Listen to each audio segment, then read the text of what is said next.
क्या आपने कभी सोचा है पाकिस्तान के नॉर्दर्न एरियाज में जहाँ टेम्परेचर -20 डिग्री सेल्सियस तक चला जाता है, फिर भी लेक्स और रिवर्स पूरी तरह जम क्यों नहीं जाते? ऊपर देखें तो बर्फ होती है, लेकिन नीचे पानी फिर भी लिक्विड रहता है। So the question is, why don't lakes and rivers freeze? Let's think again. अब नॉर्मली हम क्या एक्सपेक्ट करते हैं? जब कोई चीज़ ठंडी होती है, हम सोचते हैं कि वो कॉन्ट्रैक्ट करेगी, मतलब सिकुड़ जाएगी और ज़्यादा टाइट हो जाएगी। ये इसलिए होता है क्योंकि जब कोई लिक्विड ठंडा होता है तो उसके मॉलिक्यूल्स स्लो हो जाते हैं, उनकी मूवमेंट कम हो जाती है, फिर स्लोली स्लोली वो मॉलिक्यूल्स आपस में ज़्यादा करीब आने लगते हैं।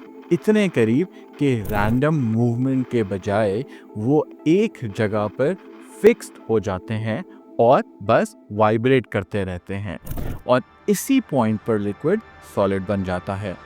इस प्रोसेस में गैप्स कम हो जाते हैं, वॉल्यूम थोड़ा कम होता है और डेंसिटी बढ़ जाती है। अब डेंसिटी का मतलब सिंपल है, एक ही जगह में कितने ज़्यादा मॉलिक्यूल्स फिट हो रहे हैं। जितने मॉलिक्यूल्स ज़्यादा टाइटली पैक्ड हों, उतनी ही वो चीज़ ज़्यादा डेंस होती है।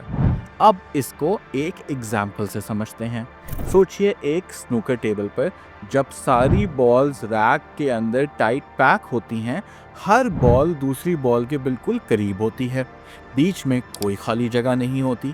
ये अरेंजमेंट हाईली डेंस होता है।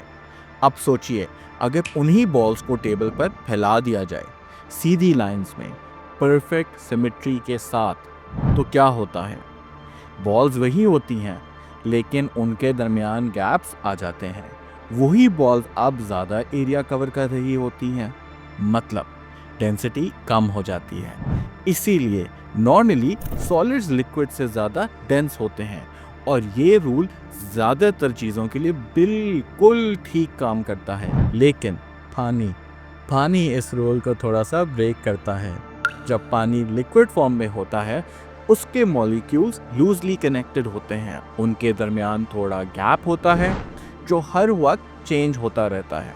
अब इंटरेस्टिंग बात यह है, जब पानी ठंडा होता होता 4 डिग्री सेल्सियस तक पहुंचता है, उस वक्त पानी सबसे ज़्यादा डेंस होता है। लेकिन जैसे ही टेम्परेचर 4 डिग्री से नीचे जाता है, पानी का बिहेवियर चेंज हो जाता है।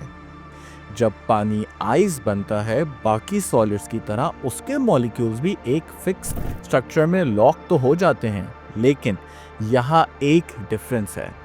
दूसरे सॉलिड्स के मुकाबले में आइस के मॉलिक्यूल्स के दरमियान गैप ज़्यादा होता है वाटर मॉलिक्यूल्स के गैप से। इसी वजह से वॉल्यूम बढ़ जाता है, डेंसिटी कम हो जाती है और आइस पानी पर फ्लोट करती है। Simple as that. अब लेक का सीन इमेजिन करें। सर्दियों में सबसे पहले ऊपर का पानी ठंडा होता है, वो 4 डिग्री से नीचे जाता है, फिर वो पानी बर्फ बनता है और सरफेस पर फ्लोट कर जाता है।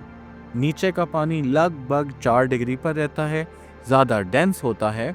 ऊपर की आइस एक इंसुलेटिंग लेयर बन जाती है जो नीचे के पानी को मज़ीद ठंडा होने से रोकती है। इसलिए लेक ऊपर से जमती है, लेकिन नीचे से जिंदा रहती है, और इसी वजह से लेक कभी पूरी तरह फ्रीज नहीं होती। अब ज़रा सोचिए, अगर आइस सिंक करती होती तो क्या होता? आइस बनती, नीचे गिरती, नीचे का पानी जमता, और ये प्रोसेस रिपीट होता रहता। आखिरकार पूरी लेक एक सॉलिड ब्लॉक बन जाती। हर विंटर इसका मतलब होता फिश सरवाइव नहीं करती, प्लांट्स ख़त्म हो जाते, माइक्रो ऑर्गेनिजम्स मर जाते, और फ्रेश वाटर इकोसिस्टम्स या तो हर साल रीसेट होते या फिर एग्जिस्ट ही ना करते। लेकिन ऐसा होता नहीं, सिर्फ इसलिए क्योंकि आइस फ्लोट्स। हम अक्सर सोचते हैं कि फिजिक्स के रूल्स हमेशा एक जैसा काम करते हैं, लेकिन कभी कभी एक छोटा सा डिफरेंस पूरे सिस्टम को काम करने के काबिल बना देता है। अगली दफ़ा जब आप सर्दी में किसी लेक को देखें, याद रखिए, ऊपर की बर्फ सिर्फ सरफेस पर बनने वाली लेयर होती है, नीचे पानी अभी भी मूव कर रहा होता है, और आइस की इस यूनिक बिहेवियर की वजह से एक्सट्रीम कोल्ड में भी लेक्स में लाइफ कंटिन्यू करती है।